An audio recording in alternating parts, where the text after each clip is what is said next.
नमस्कार मित्रांनो, स्वाद बाय रुपाली चॅनलवर आपले स्वागत आहे।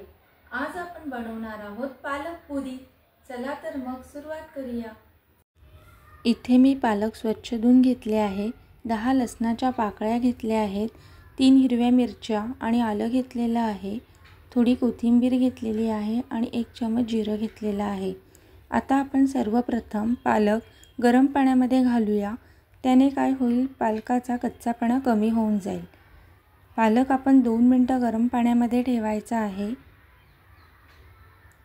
आता हे पालक आपण चाळणीमध्ये काढून घेऊया। तुम्ही बघू शकता पालक हिरव्या रंगाचे छान दिसत आहे। एका मिक्सर जारमध्ये मिरची, आलं, लसूण, जिरे जाडसर असं वाटून घेऊया।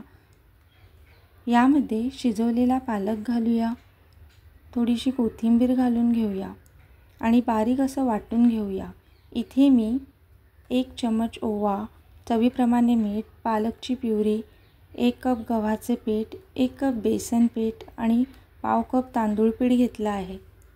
या ठिकाणी आपण पालक प्युरीमध्ये ओवा घालून घेऊया, मीठ घालून मिश्रण छान असं मिक्स करून घेऊया।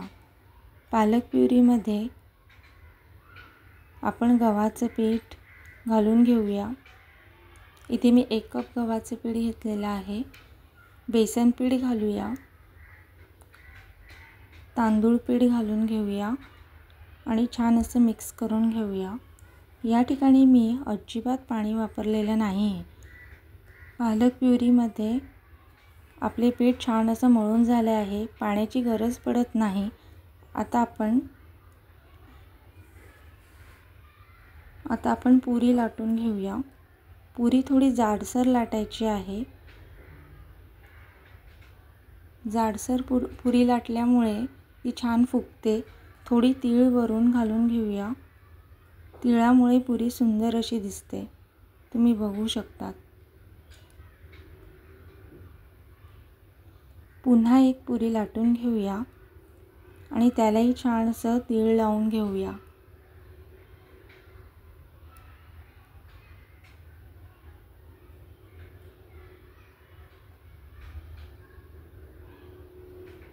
कढईमध्ये तेल गरम केलेले आहे, त्यात पुरी घालूया।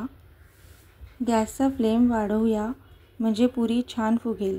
सर्व बाजूंनी समान असे प्रेस करायचे म्हणजे पुरी छान फुगते। गॅसचा फ्लेम हायवरच ठेवायचा आहे। लो फ्लेमवर पुरी तेलकट होण्याची शक्यता असते। तुम्ही बघू शकता पुरी किती छान दिसत आहे ते,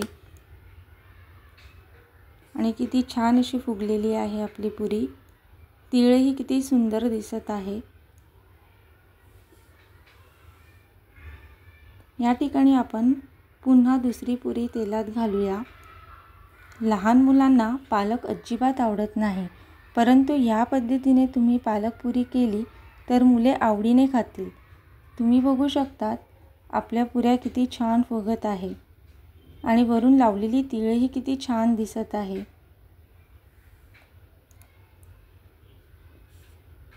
पुरी एकदम कुरकुरीत झालेली आहे।